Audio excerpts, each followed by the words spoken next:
1조 3,808억 원 판결, 세기의 이혼에 SK 후계구도에도 불씨가 지펴졌습니다.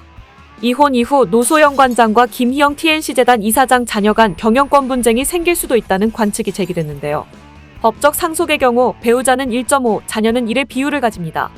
노 관장과 최태원 회장 슬하에 3명의 자녀가 있고 이혼한다면 1대1대1로 3의 지분만큼 상속 비율로 나눠갔는데요. 김 이사장과 재혼을 전제로 김 이사장은 배우자 상속 비율 1.5, 최 회장과의 자녀 몫으로 1을 더해 2.5에 해당하는 재산을 물려받을 수 있습니다. 다만 김 이사장 측의 상속 비율이 노 관장 측을 앞설 여지가 있는데요. 최 회장이 김 이사장과 전 남편 사이의 아들을 친양자로 입양할 경우 상속인에 포함될 수 있고 이때의 상속 비율은 김 이사장 측이 3.5로 노 관장의 세 자녀를 넘어섭니다. 노 관장 측이 훗날 경영권 다툼을 염두에 두고 준비하는 세자녀 지원 사격용 실타는 무엇일까요? 노소영 아트센터 나비관장이 최태원 SK그룹 회장과의 이혼소송 항소심에서 재산 분할로 1조 3,808억 원 판결을 받은 가운데 SK 후계구도에 대한 관심 역시 뜨겁습니다. 5일 블룸버그 통신에 따르면 슐리렌 블룸버그 오피니언 칼럼니스트는 전날 칼럼에서 최 회장과 여동생 최기원 SK행복나눔재단 이사장을 포함한 친족은 그룹 지주회사 SK 지분의 25% 정도만 보유 중이라며 최 회장이 이혼 소송을 해결하기 위해 지분을 일부 양도하거나 매각할 경우 최 회장 일가의 지분율은 국내 지배력 기준인 20% 아래로 떨어질 수 있다고 내다봤습니다. 최 회장이 현금 마련을 위해 상당한 규모의 지분을 매각하게 된다면 그룹 지배력에도 영향을 미칠 것이라는 해석입니다. 지난 1998년 최종현 선대 회장이 유언 없이 별세한 상황에서 창업 2세 형제들은 가족회의를 열고 최 회장을 후계자에 밀어주기로 의견을 모았고 이로 인해 최 회장은 대주주로 자리 잡은 바 최 회장은 상고심에서 이혼 소송 판결이 확정될 경우 1조 3,800억 원 넘는 현금 재산을 분할해야 하는데요. 기존 보유한 17.3%의 SK와 비상장사 29.4%의 SK실트론 주식 활용 가능성이 제기됩니다. 일각에서는 노 관장 측이 SK그룹 지배구조가 휘청거리는 걸 원치 않는다고 분석했습니다.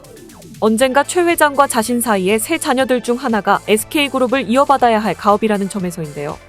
하지만 최 회장이 노 관장과 이혼한 뒤 동거인 김희영 TNC재단 이사장과 재혼할 경우 상황은 복잡해집니다. 최 회장과 김 이사장 사이의 자녀가 후계구도의 변수로 작용할 수 있는 것이죠.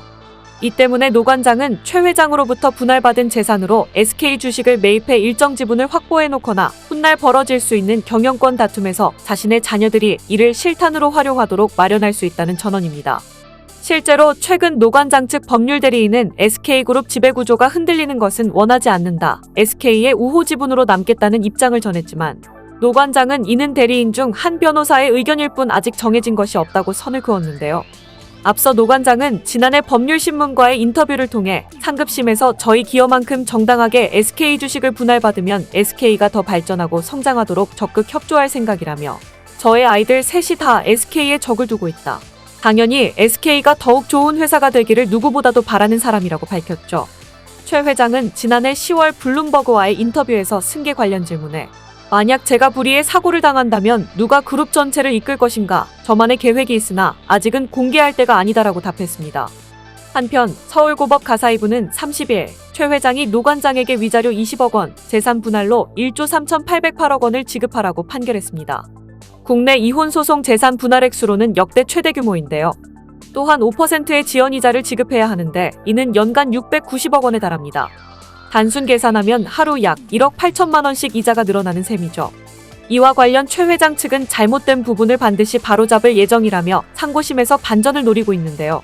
다만 법조계에서는 사실관계가 이미 확정된 상태인 점, 가사소송의 경우 원심을 뒤집는 판결이 나오는 사례가 적다는 점을 미루어 보아 정반대 결과가 나오기는 어려울 것으로 보고 있습니다.